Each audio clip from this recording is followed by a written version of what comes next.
Rob. This is mostly work that I completed at Imperial College with my then supervisor, now co-author Nick, who unfortunately couldn't be here today.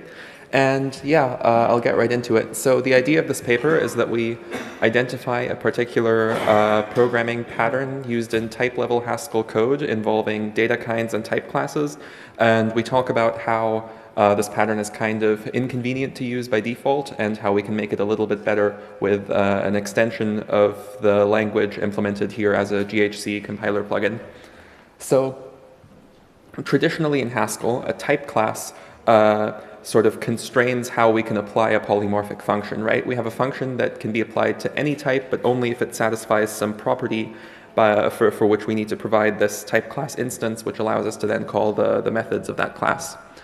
But nowadays what we can do is we can have type classes where the parameter is not an ordinary type, but a data kind, so algebraic data at the type level. And in this case, we sometimes end up with type classes that are actually total. That is, they have an instance for every possible type of that kind because they're sort of defined inductively over the structure of that kind. But these type classes, we still have to treat them syntactically as constraints, as like a property that we need to satisfy to call a function, even though we already know we can always satisfy it. And the idea of our implementation basically is to have the compiler treat these total type classes specially by checking that they have this property when the user expects them to, and then by automatically modifying the program during compilation to pass around the runtime evidence for these constraints automatically without the user having to write them, so we can basically think of them as just ordinary functions that happen to take types as inputs. So to see why this makes sense, let's consider briefly what a type class is conceptually. So when you're first learning Haskell, if you read some sort of introductory tutorial, an idea you might encounter is that a type class is just a predicate, right? You might see a sentence like, int belongs to the class show. It's sort of a Boolean property that a type can have, and in that sense, a constraint, when it appears in a function signature, just restricts the choices for a type variable. It filters out some types that don't have that property.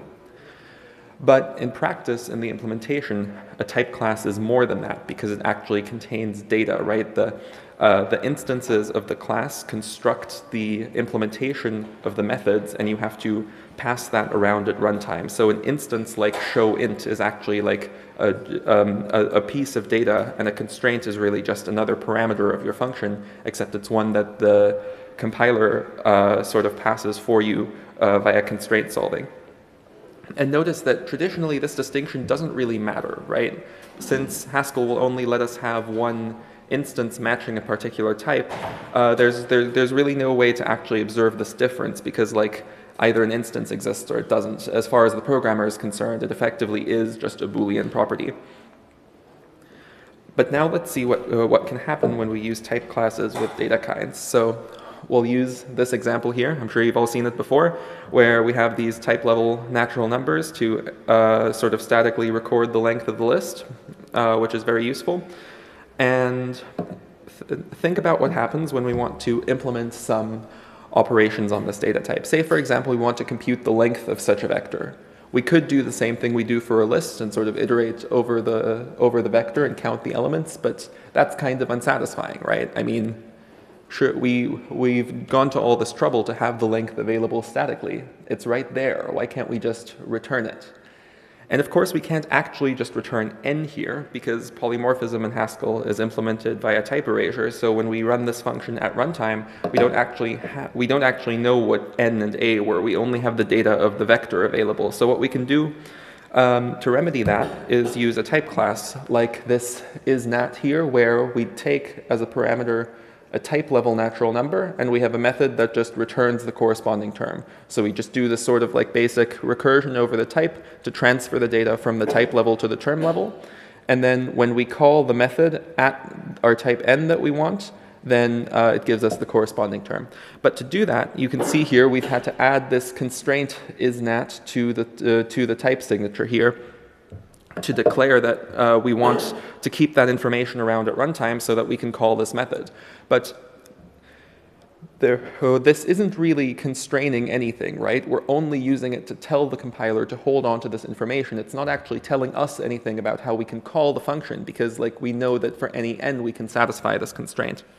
And the idea is basically is that if we can get the compiler to recognize that this property holds, then it should be sound basically for us to have the compiler just figure out that evidence passing bit itself and not have to write the constraint at all.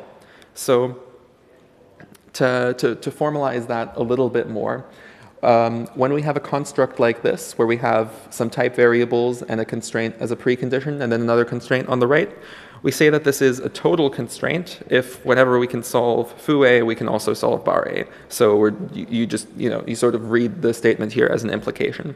And notice that this is not the same thing as the quantified constraints feature that exists in Haskell, because we are not talking about whether the constraint solver can produce an evidence term for this constraint, which, for example, in the isNat example, we can't because of type erasure, right? We can't pattern match on the type parameter. But here we're describing sort of meta-theoretically, if the constraint solver can do this, it can also do this. So we're allowing ourselves to pattern match on A here. And what this property gets us, let's consider we can see, for example, that for all n is not n is total, right, as we just talked about. And that means that if we have a function like v-length that is parameterized by some type level natural number, and we call it for some concrete natural number, like we have a vector of a specific length here, then we know that we can always get the right constraint by totality. So if we need to add that constraint to the signature of the function, that doesn't actually stop us from applying v-length to any particular vector, right? Because we know there will always be an instance available. On the other hand, if we apply it to some unknown n, say we are ourselves implementing a polymorphic function that takes a type level natural number, then we do need to sort of pass that constraint through at runtime. But what we can do is we can just add this isNat n constraint to the signature of the function we're writing, and then sort of delay this problem to when this function is called, and then apply the same logic there. So what we basically want to be able to do is just pretend that we're living in an imaginary world where we don't need to think about type erasure, and we can just like pattern match on a type whenever we want to when we have this sort of total type class. And by this completely mechanical transformation, we can add those missing constraints to our program to pass the evidence around where we need it. And because this transformation is so straightforward, basically, it makes sense to have the compiler do it for us automatically. So this is implemented, as I said, as a GHC plugin. This is what the actual syntax that you write looks like to use this. Somewhat ironically, to declare a total constraint, you use another type class. If you look at this closely, you may notice that we're cheating a little bit here with the syntax. Based on how I defined what a total constraint is, there should be a for all n like there, but instead we're just using an n here and letting GHC infer the for all over there.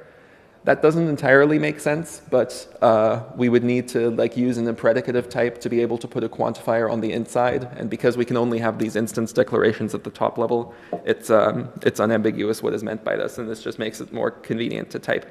So when you write this, you are telling our plugin to do two things. First of all, to check that for all n is not n is in fact a total constraint. And secondly, to automatically add these constraints wherever we are going to need them. It's basically, the plugin behaves like a sort of universal instance where given total constraint C, you can just get C for any instance matching that description. To talk about the implementation, I'm also going to introduce a slightly more complicated example. So here we have a type class where we specify a type level natural number, and then we get a list of that length of some type. And here in the successor case, we require a monoid A instance so we can get a term of that unknown type, right? So here, it would be incorrect to write total constraint list of empty NA, because A could be a type for which we don't have a monoid A instance, right? So that by itself would not be a total constraint.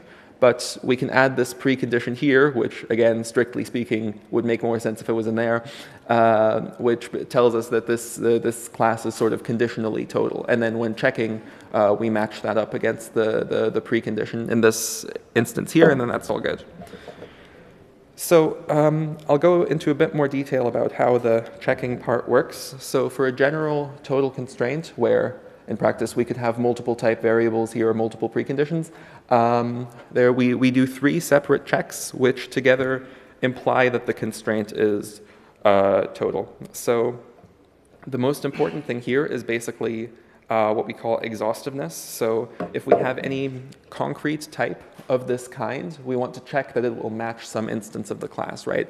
What we want to verify is that the instance heads of this class basically cover the whole space of types of this data kind.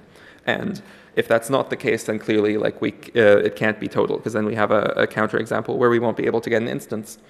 And that's sort of the main thing, but it's not quite enough. We also check for termination. So if you enable enough compiler extensions with scary names, you can get GHC to let you write an infinite loop of instances, in which case clearly it doesn't make sense to use that as like a proof of totality. So we apply the same heuristic that GHC does by default, which is requiring the recursive occurrences in the context of the instances to be decreasing in some sense. We'll get to it in a second.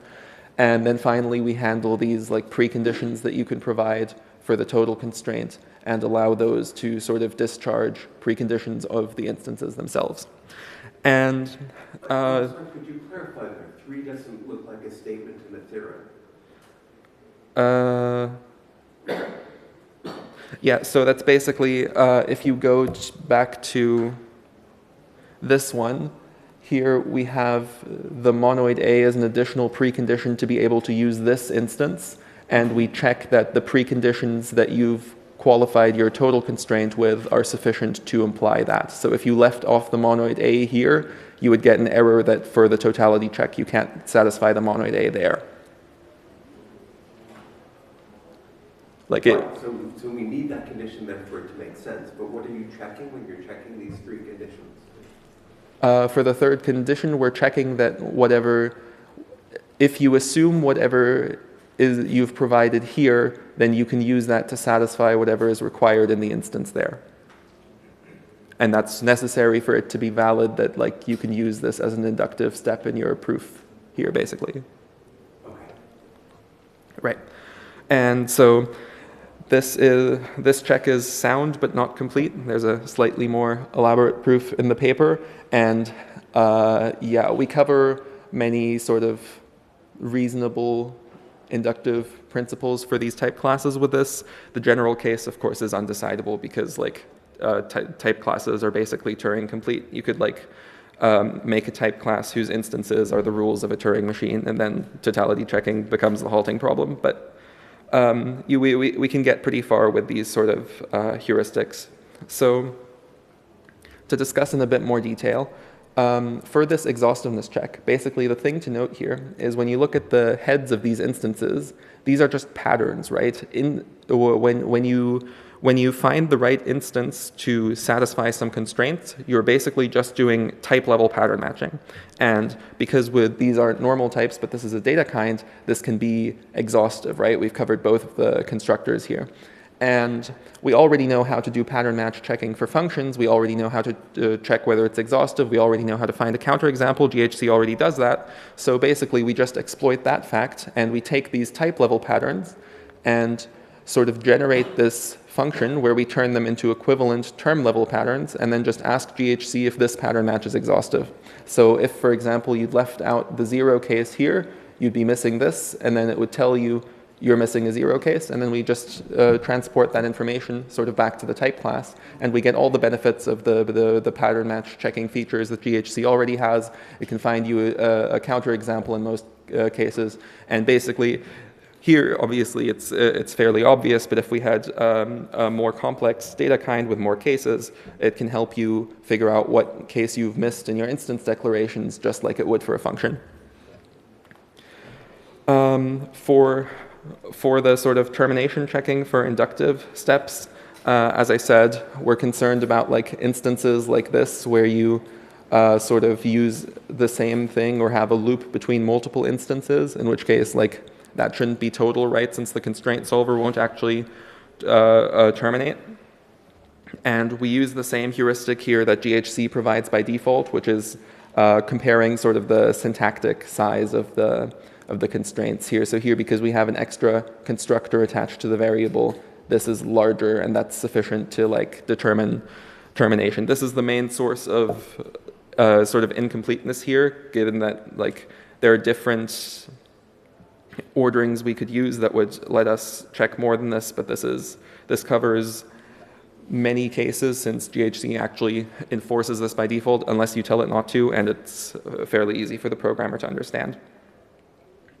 And then finally, I mentioned this earlier with the question, but when we have this precondition here, basically all we need to do is check that this is sufficient in order to solve any extra constraints that appear in the contexts of the instances. So when we compare the declaration here to the head of this instance, we apply any substitutions we need, and then we see that the monoid here, the monoid A here will satisfy the monoid A there, and therefore it's okay to have this constraint there. We could be a bit more permissive here. For example, it would make sense to allow other total constraints here to appear here without being listed here if you had like is not n there, but we leave that for future work. All right, now I want to get briefly into how the rewriting part works. So that's where we allow the user to basically write code that looks like this and automatically insert the constraints to make it work in the way that the user intended. So if you were to just compile this normally in GHC, obviously you get a type error here saying that this function call gives you a type class constraint that you can't solve. What we do in this situation is our plugin basically intervenes during type checking, and it actually solves this constraint with this sort of placeholder evidence term. This is completely made up syntax, obviously you can't actually write this, where we sort of fill in that instance with a term that just crashes at runtime, right? Like just like how you can write like undefined at the term level, using a plugin we can generate a type class instance that just doesn't actually work, just to sort of satisfy the type checker. And then afterwards, we do a pass over the type-checked program and identify all of the places where this has happened. So we'll find the placeholder there, we get rid of it, and we replace it with an actual evidence variable that we attach as a new constraint parameter of the function. And after we do that, basically the AST of the function v-length here will pretty much look exactly as it would have if the user had just written this to begin with, which is what we're trying to achieve, right? Now, if we're just exposing this function to be able to call it in another module, then that's all we need to do. It has the right type. We can expose it. We can call it elsewhere with or without the plugin. That's fine. But if we call it elsewhere in the same file that we just type checked, then we have a problem, right? Because these calls to v-length down here are now ill-formed. They're in the intermediate representation, they're missing the extra parameter corresponding to the data of this constraint here. So what we do is we do another pass. We search the program for all of the places where this function has been called. And in those, we now we add a new constraint variable there to match up against that extra argument. And then we just run the constraint solver again, taking into account the typing environment in the place where these calls happen and so on, to make sure we create the right constraints. And then once again, we get a missing instance because now we need isNat here and we don't have it. So then the process just repeats and we do the same thing here. And we end up with these constraints on this function as well. And this is what we would have written to begin with, and it works just the same way. And we're done. So the examples in this presentation have been sort of a bit artificial, so I'll talk briefly about some more realistic applications. One thing you can use this with is the singletons library, which you may know about, which is a way to sort of use template Haskell to auto-generate data types that contain the same information in the term and also at the type level using data kinds to sort of simulate dependent quantification. And one of the things it gives you is this sing_I class, where if you generate the singletons instances for some kind k, then it gives you this class which, when you restrict it to that kind, it's like the same thing as the isNat example that we were talking about here, basically, but just like more general and generated automatically. And by construction, for any k for which you decide to generate this, it will be total in the same way that isNat was, and our plugin can recognize it as such. And then if you write a bunch of code that has these sing_I's everywhere, you can insert those automatically. And of course, many other type level or many other operations on type level data you can then implement in terms of that by taking it to the term level first if you want to.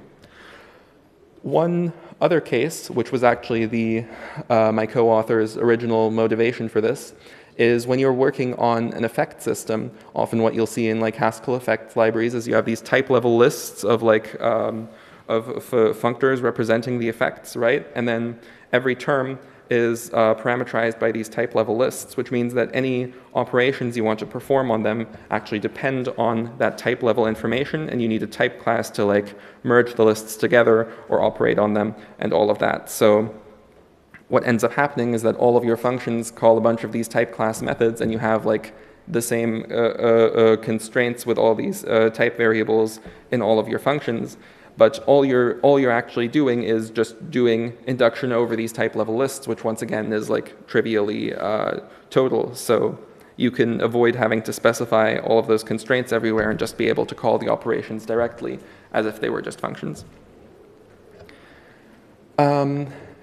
Yeah, that's basically it. So what we've seen here is that there are a lot of useful sort of programming patterns enabled by using type classes that are parameterized by data kinds, but it's just kind of annoying to use them because they are still type classes and because we have to deal with type erasure. So by doing this fairly like unintrusive modification of the compiler, only touching the front end and the type-checked AST, we can make that a little bit more convenient to use.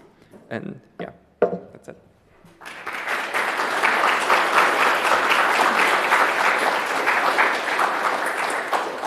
Thank you. So we actually have plenty of time for questions. I don't know who was first, but let's start with Richard.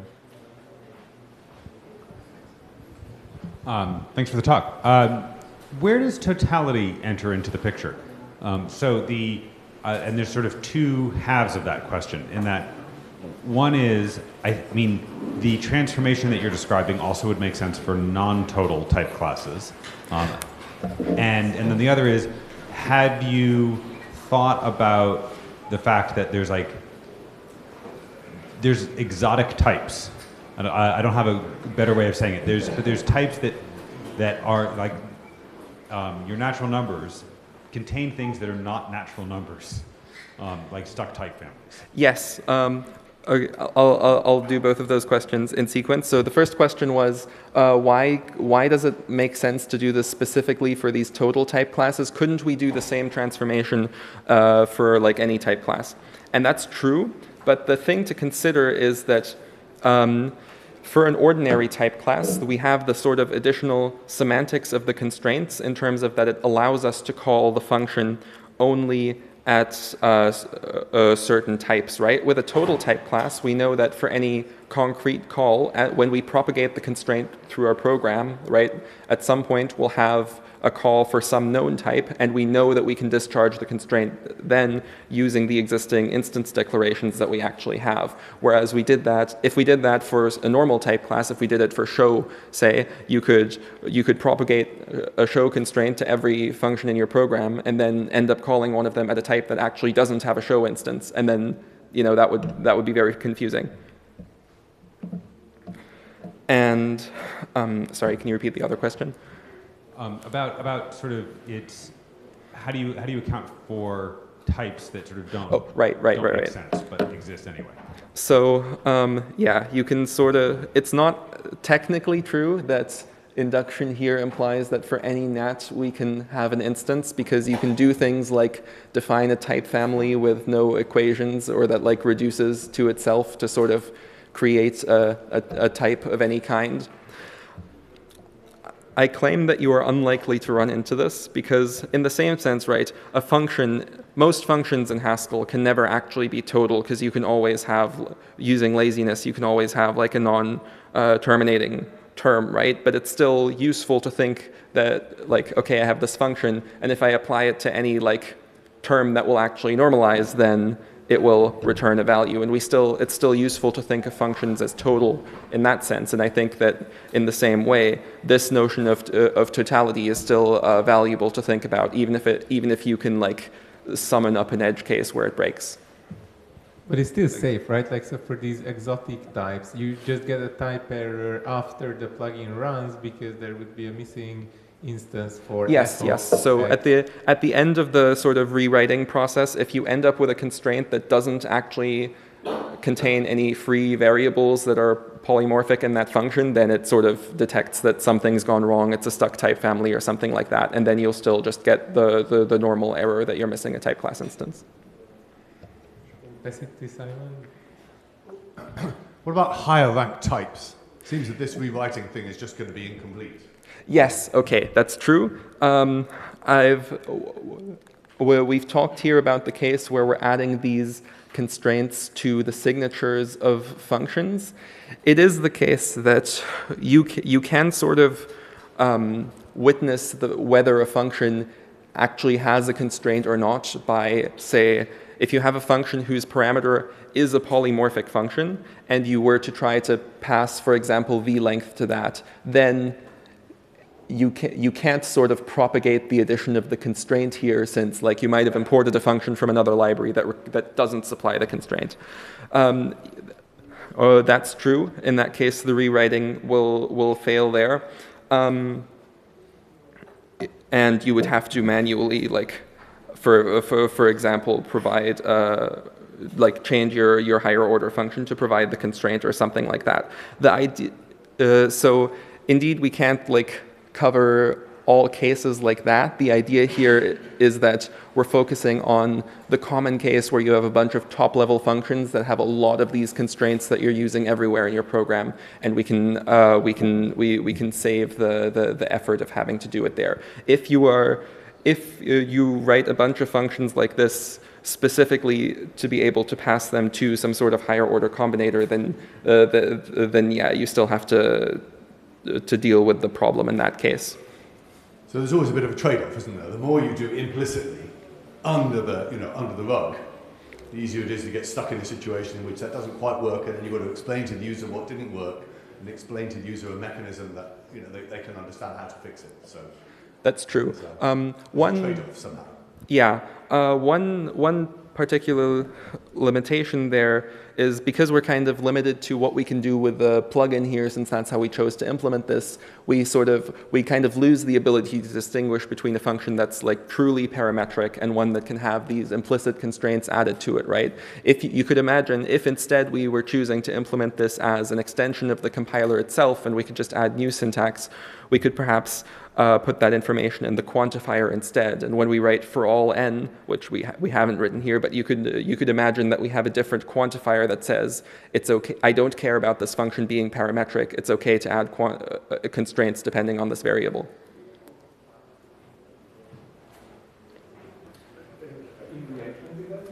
Okay, but then. Thank you for the talk. I wonder if there is any like a planned future work on this thing, because like, for example, for example, the mutual recursion would not work for this system, right? Yes, so that's true. There are some cases in the checking part especially where it's not like a fundamental limitation like what we just talked about, but like there are some edge cases that we haven't covered, like I said, with other total constraints, or yes, you could have mutual recursion between type classes as well. Yeah, that's definitely a direction that could be considered for future work. There are more sort of advanced ways that you could structure your type class instances such that they are still total sort of by induction, but in a less, in a more complex sense. Okay, thank you for answer. Time for one quick one more if there. Thanks for the talk. I'm curious how this works across module boundaries. Like if you import one of these functions, will the function have the constraint in them? Oh, yes. That actually just kind of works fine out of the box before we even do this like propagation part. The question was, does it work across module boundaries? And yeah, basically, when we modify the type of v-length here during, like at the end of the type checking process, that's still like right before we determine what type will be exposed from the module. So if we then call this from another module, it will have the constraint in it, which means if that other module is being compiled without the plugin, then you can just call it normally as if it has this type and you provide the constraint. And if you are also using the plugin in that other module, then you can automatically fill in and propagate the constraint there as well, just like when calling a type class method directly. So there's interoperability in both directions. You can combine modules compiled with or without the plugin. Yeah, that works really well, yeah. I'm thinking of like languages like interest where they have like selective type erasure, where it's kind of like you can add it in or you don't add it in. I think this matches that like usability pretty well, I think. Those languages. Thank you. Okay, thank you.